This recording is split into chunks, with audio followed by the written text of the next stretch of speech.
नमस्कार दोस्तों 2024 का चुनाव आने वाला है और भारत में जितनी भी पार्टियां हैं वो दोस्तों पूरे दंड फंद दल बल के साथ में लगी हुई हैं कि किस तरीके से इस चुनाव को जीता जाए। और जैसे कि दोस्तों आपने देखा है इंडी गठबंधन दोस्तों, यहाँ पर उसके जो मुख्य सूत्रधार हैं जिसके बारे में हम जानते हैं कि नीतीश कुमार, उन्होंने दोस्तों अब जब से पल्ला झाड़ा है तब से ये पार्टियां तड़फ रही हैं कि किस तरीके से अलायंस बनाया जाए और ये जो सरकार है बीजेपी की, इसको हराया जाए। लेकिन इन सब के बीच नीतीश कुमार के इर्द गिर्द कैसे राजनीति आकर घूम रही है उसके बारे में देते हैं जानकारी।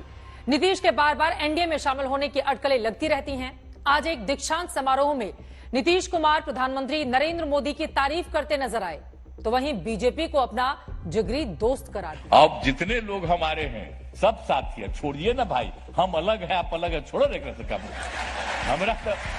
हमरा तो दोस्तिया कहियो खत्म होगा।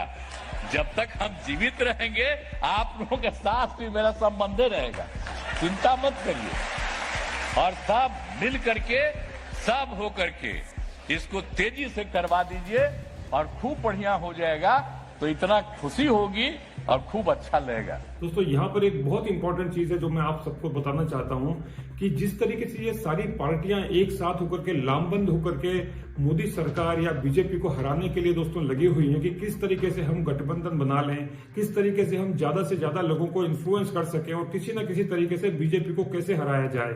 दोस्तों यहाँ पर इसी तरीके से ये जो ओटीटी प्लेटफॉर्म्स है यानी कि यूट्यूब और बाकी चैनल्स, वो भी दोस्तों लग गए हैं इस तरीके से कि जो यूट्यूब चैनल्स हैं आपको लगता होगा देख करके कि ये सरकार के विरोध में हमेशा क्यों बात करते हैं, क्या इनको सरकार में कुछ अच्छी चीजें क्यों नहीं दिखाई देती।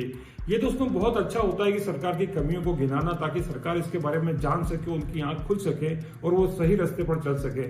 ये बिल्कुल भी अच्छा नहीं होता कि दोस्तों हर बार उनके बारे में आप कमियां गिनाते चले जाएं। नमस्कार, मैं रवीश कुमार। गूगल के दौर में मुगल का चैप्टर हटा देने से इतिहास नहीं बदल जाता है और चैनल पर बैन लगा देने से लोकतंत्र का अंग्रेजी नाम मदर ऑफ डेमोक्रेसी नहीं हो। सरकारों ने एक बार फिर उनसे सवाल किया कि आखिर कांग्रेस राम मंदिर के उद्घाटन में क्यों नहीं जा रही, तो राहुल गांधी ने 2 टूक कह दिया।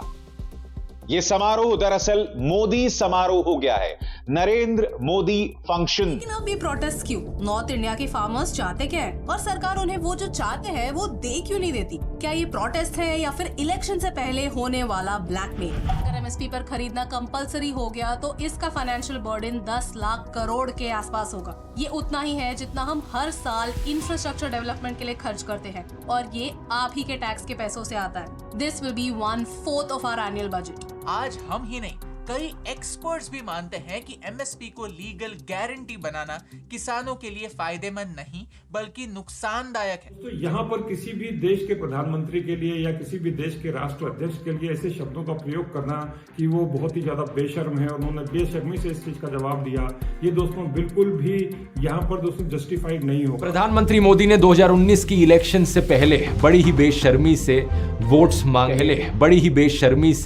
वोट्स मांगे। अभी मैंने एक वीडियो देखा जिसका नाम है द डिक्टेटर, और यहाँ पर हमारे देश के प्रधानमंत्री जो है मोदी जी, उनको डिक्टेटर के रूप में बताया गया है और बताने की कोशिश की गई। भारत में डिक्टेटरशिप आने वाली है और भारत जो है दोस्तों वो एक ऐसा देश बनने वाला है जहाँ पर केवल एक ही पार्टी होगी। कुछ लोगों को लगता है कि अगर देश में रेगुलरली इलेक्शंस हो रही हैं और आप वोट डालने जा सकते हो तो इसका मतलब देश एक डेमोक्रेटिक देश है। लेकिन पता है क्या, इलेक्शंस तो नॉर्थ कोरिया में भी होती है। मजाक नहीं कर रहा, रेगुलर इलेक्शंस होती है नॉर्थ कोरिया में। 100% वोटर टर्नआउट भी देखने को मिलता है उन इलेक्शंस में। लेकिन बस फर्क ये है कि अगर आप सरकार के द्वारा चुने गए ऑफिशियल कैंडिडेट के लिए वोट नहीं डालोगे तो आपको एंटी नेशनल कंसिडर किया जाता है, आपकी जॉब छीन ली जा सकती है, आपका घर छीन लिया जा सकता है। और बात अगर यहां सिर्फ डेमोक्रेसी शब्द की है तो नॉर्थ कोरिया देश का जो ऑफिशियल नाम है, डेमोक्रेसी शब्द तो उसमें भी आता है। नॉर्थ कोरिया को DPRK करके पुकारा जाता है उनकी सरकार के द्वारा, Democratic People's Republic of Korea.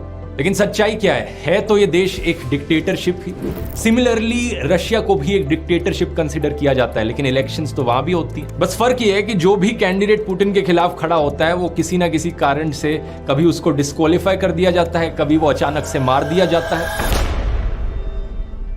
तो इससे एक बात साफ हो जानी चाहिए आपको कि सिर्फ इलेक्शंस होने का मतलब ये नहीं कि देश डेमोक्रेसी बन गया। इलेक्शंस फ्री और फेयर होनी चाहिए। यहाँ पर दोस्तों कुछ बातों का ध्यान देना बहुत जरूरी है कि यहाँ पर ये जो यूट्यूबर हैं ये नॉर्थ कोरिया के साथ में भारत की तुलना करते हैं कि नॉर्थ कोरिया के जो डिक्टेटर हैं किम जोंग, वहाँ पर जो दोस्तों एक डायनेस्टी चली आ रही है उनके ग्रैंडफादर के समय से, और वहाँ पर ये जो डिक्टेटरशिप है जहाँ पर बहुत सारी चीजें आप नहीं कर सकते, यहाँ पर दोस्तों भारत को उसके समकक्ष बताया जा रहा है। दोस्तों ये जो वीडियो है ये एपिसोड 1 है।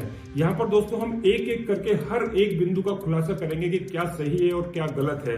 दोस्तों हमारा मकसद किसी एक पार्टी का पक्ष लेना नहीं है, या हमारा मकसद किसी एक पार्टी के विपक्ष में बोलना नहीं है। हमारा मकसद ये है, हमारा उद्देश्य ये है कि आपके पास में सही मैसेज पहुंचे, सही संदेश आप तक पहुंचे, सही चीज रिपोर्टिंग आप तक पहुंचे, ताकि आपको दोस्तों पता चले कि आपको किस तरीके से डिसीजन लेना है या निर्णय लेना है। और ये आपके आंख खोल करके, देख करके, सोच करके, समझ करके निर्णय लेने की स्थिति होती है। दोस्तों यहाँ पर हम उल्टे सीधे तथ्य या ऐसे सारे के सारे रिपोर्ट्स या ऐसे सारे के सारे अखबार की कटिंग्स आपको नहीं दिखाएंगे, लेकिन हम आपको दिखाने की कोशिश करेंगे कि सही वास्तव में क्या है।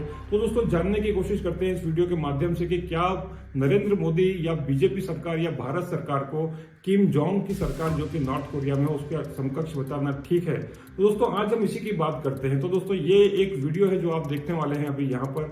ये दोस्तों वीडियो मैंने नहीं बनाया, ये किसी और यूट्यूबर ने बनाया है और बहुत ज्यादा फेमस यूट्यूबर ने बनाया। वो यहाँ पर दोस्तों तुलना कर रहे हैं कि नॉर्थ कोरिया और भारत के बीच में दोस्तों क्या अंतर है। कॉलेज के बाहर गाड़ी रुकी तो किम जोंग यून उतरा चलते चलते कॉलेज के अंदर चला गया। क्लासरूम में जाकर के एक लड़के को खड़ा कर दिया, उठो। Yes sir. तुम्हारे पिता का नाम क्या है? बोला the supreme leader Kim Jong Un is my only father. मुस्कुराया। कोई बात नहीं, तुम्हारी माता का नाम क्या है? The land of Korea is my only mother. Korea की धरती मेरी मां है। तो किम जोंग यून मुस्कुराया, मुस्कुरा के बोला बाकी बच्चों से, क्या लगता है 2 साल के बाद ये क्या बनेगा? तो सारे बच्चे बोले, सर लगता है 2 साल के बाद ये आपकी आर्मी में जनरल बनेगा। किम जोंग यून मुस्कुराया, आगे बढ़ा, एक और लड़के को खड़ा किया, खड़े हो जाओ। बोले तुम्हारे पिता का नाम क्या है? कहते Ri Park Li is my father. अच्छा, तुम्हारी मां का नाम क्या है? बोले Chui Chung Li is my mother. Okay okay. बच्चों से बोला तुम्हें क्या लगता है 2 साल के बाद ये क्या बनेगा? सारे बच्चे बोले 2 साल के बाद ये अनाथ बनेगा। क्या अर्थ हुआ? नॉर्थ कोरिया में त्वमेव माता च पिता त्वमेव की जगह कहा जाता है किम एव माता किम एव पिता। ये किम ही हमारे माता पिता हैं। यहाँ फ्रीडम ऑफ स्पीच नहीं है नॉर्थ कोरिया। हाँ है, फ्रीडम ऑफ स्पीच है। अगर तू फ्रीली बोल दिया तो दुनिया से फ्री हो जाएगा। कोरिया में अभिव्यक्ति की आजादी का मतलब उस व्यक्ति की दुनिया से आजादी। भारत में अभिव्यक्ति की आजादी, नॉर्थ कोरिया में केवल एक ही व्यक्ति को आजादी। किम जोंग यून वापस रैंक करता है दुनिया की सबसे घटिया देशों में जहां फ्रीडम ऑफ स्पीच है। नॉर्थ कोरिया इस समय ग्लोबल इंडेक्स के अंदर 2019 में सेकंड लास्ट कंट्री था और 2021 में अब यह दुनिया की आखिरी देश हो चुका है जहां आप मुंह नहीं खोल सकते। भारत में जहां कैंडल लेकर के इकट्ठा हो जाता है फ्रीडम ऑफ स्पीच के नाम पर, वहां केवल किम की तारीफ है अलाउड। किसी की ही ताकत है कि आप किसी को भी खड़े होकर के उसके अगेंस्ट में वीडियो बना देते हैं। आप किसी भी बड़े राजनेता को कुछ भी अपशब्द बोल देते हैं, वो बेशर्म है या उनको शर्म नहीं आती, इस तरीके के शब्दों का दोस्तों आप उपयोग कर सकते हैं। क्या ये डेमोक्रेसी नहीं है? क्या ये वो ताकत नहीं है जो आपको देश में इतना बोलने की छूट देती है? दोस्तों ये वो चीज नहीं है जिसके कारण से कि आप इतने बोलने की हिम्मत कर सकते हैं। दोस्तों चलिए आइए देखते हैं इस वीडियो को और जानने की कोशिश करते हैं कि किम जोंग नॉर्थ कोरिया और भारत के बीच में दोस्तों क्या अंतर है। तारीफ कर सकते हो आप। डिसलॉयल्टी या डिसरिस्पेक्ट कर दी ना, डिक्टेटर की डेथ है या फिर कम से कम 100 साल की जेल है। 2015 के अंदर नॉर्थ कोरिया के डिफेंस मिनिस्टर, उनका अपना डिफेंस मिनिस्टर, सबसे शक्तिशाली मिनिस्टर, 75 घंटे से बेचारा सोया नहीं था, लगा हुआ था किम की सेवा में। और किम खड़े होकर स्पीच दिया, वहां उसको हल्की सी उबासी आ गई। बस उसको उबासी क्या आई, वहां सबके सामने 1 लाख लोगों को खड़ा करके उसको गोली मार दी गई। सिटीजन अगर वहां पे गलती से भी किम की बुराई कर दें तो कम से कम 20 साल की सजा है। आप फॉरेन म्यूजिक दुनिया के देश का सुन नहीं सकते, 8 साल की सजा है। और अगर दोबारा किसी आपके परिवार में किसी ने सुन लिया तो 100 साल की सजा, और जिसने सुना उसको फांसी की सजा। फॉरेन मूवी आप देख नहीं सकते, 10 साल की सजा। पोर्नोग्राफी सीधा डेथ पेनल्टी। क्या बात कर दी नॉर्थ कोरिया में। आप वहां पे एक आदमी, एक लड़का बेचारा यंग, बहुत तेज लड़का, चाइना से कॉपी करके लिया। नेटफ्लिक्स पे एक सीरीज आई थी स्क्विड गेम, सुना होगा आपने।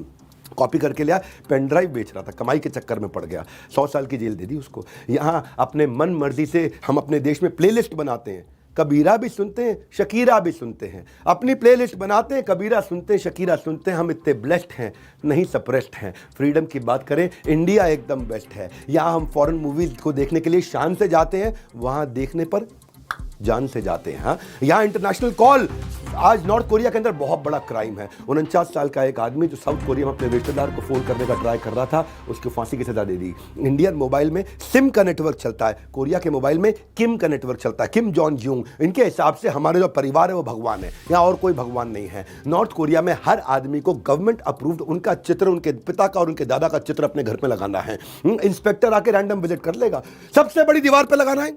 दूसरा, अपनी हाइट से ऊपर लगाना है, आंखों के बराबर नहीं लगा सकते, ऐसे देखना पड़ेगा आपको। और तीसरा, इसको ऑनर वॉल बोलते हैं, यानी कि इस वॉल पे और कुछ नहीं लग सकता। चौथा, इतनी साफ होनी चाहिए तस्वीर, क्योंकि जितनी मात्रा में उस पर डस्ट होगी उतनी मात्रा की तुम्हें सालों की सजा होगी। इनके चित्र पर डस्ट नहीं आ सकती। और पांचवा, इस पर हर रोज फ्रेश फूल चढ़ाने, एकदम फ्रेश फूल चढ़ाने। 2013 की एक किस्सा बता देता हूं आपको। एक बेचारा, एक लड़के का एक्सीडेंट हुआ, उसको इतनी चोट लग गई कि उसके माँ बाप उसको लेकर अस्पताल भागे, आईसीयू में भर्ती हो गया। जिंदगी और मौत से जूझ रहा था। 3 दिन निकल गया आईसीयू के अंदर, और बेचारा 3 दिन के बाद डॉक्टर ने हाथ खड़े कर दिए, बोला अब ये इसको हम नहीं बचा सकते। तीसरे दिन शाम को उस बच्चे का देहांत हो गया। उसकी मुर्दा लाश को लेकर के जब वो घर आए, जैसे ही घर पहुंचे पुलिस आ गई घर में। पुलिस ने आगे पूरी फैमिली को अरेस्ट कर लिया। इन्होंने बोला हमारी क्या गलती है, हमारा तो बेटे का देहांत हो गया। बोला वो उससे हमें मतलब नहीं, 3 दिन तक तुमने किम के चित्र पे नए फूल नहीं चढ़ाए, बासी फूल चढ़े हुए थे, इसलिए तुमको अरेस्ट कर। बोला हमारा बेटा मर गया। बेटा मर गया तो अब तुम भी मरोगे। दोस्तों, इस वीडियो में आपने देखा कि किस तरीके से भारत जो है दोस्तों एक डेमोक्रेटिक कंट्री हो, कितना सारा जमीन और आसमान का अंतर है। दोस्तों, यहाँ पर जब आप कंपैरिजन करते हैं या तुलना करते हैं तो इसको बोलते हैं एप्पल टू एप्पल कंपैरिजन किया जाना चाहिए। भारत की तुलना किसी एक ऐसे देश के साथ की जाए जो कि भारत के समकक्ष होता हो, ना कि नॉर्थ कोरिया के साथ में। तो दोस्तों, ये जो एक तथ्य है कि भारत में डिक्टेटरशिप आने वाली है या भारत में जो डेमोक्रेसी है बिल्कुल खत्म हो चुकी है। यहाँ पर भारत में दोस्तों हॉर्स ट्रेडिंग चल रही है। तो कौन सी सरकार के समय में हॉर्स ट्रेडिंग नहीं हुई, आप बताइए। हर वो पार्टी जो कि अपनी सरकार बनाना चाहती है वो ये जोड़ तोड़ और गठबंधन के माध्यम से दोस्तों कुछ ना कुछ करने की कोशिश करती है। दोस्तों, यहाँ पर समस्या ये है भारत के साथ में कि आपके पास में क्या विकल्प है, कौन सा विकल्प है दोस्तों आपके साथ में, ये बताइए। क्या वो विकल्प हो सकता है कि जिसके बारे में अगर आप YouTube के ऊपर सर्च करें तो वहां पर हजारों प्रकार के मीम आने लगते हैं और कॉमेडी के वीडियो आने लगते हैं, जो मेंटल या मानसिक रूप से विकसित है या नहीं है, हमको खुद को नहीं पता। कि वो एक ऐसा नेता जो कि कभी कभी यहां जाकर के न्याय यात्रा और वो यात्रा कर रहे हैं। दोस्तों, ये बात तो कभी कभी लगता है कि सही कर रहे हैं, लेकिन कभी कभी अक्सर ये होता है कि वो अपने मार्ग से फिसल जाते हैं। एक एक करके मैं आपके अंदर से, आपके अंदर जो प्यार है उसको निकालूंगा। Can you call me Rahul instead of sir? Okay. Makes me. Rahul Gandhi आपके दिमाग में है, मैंने मार दिया उसको। कुत्ते आए और आपने, अगर आप टीवी देख रहे होते आपने एक चीज देखी होगी, कुत्ते को किसी ने नहीं मारा, पांडवों ने डिमोनेटाइजेशन किया क्या? एक एक करके मैं आपके अंदर से, आपके अंदर जो प्यार है उसको निकालूंगा और आप सबको कांग्रेस में बदलूंगा। धन्यवाद, नमस्कार। व्यक्ति जिसको बोलने की समझ भी ठीक से तरीके से नहीं है, क्या वो देश चला पाएगा?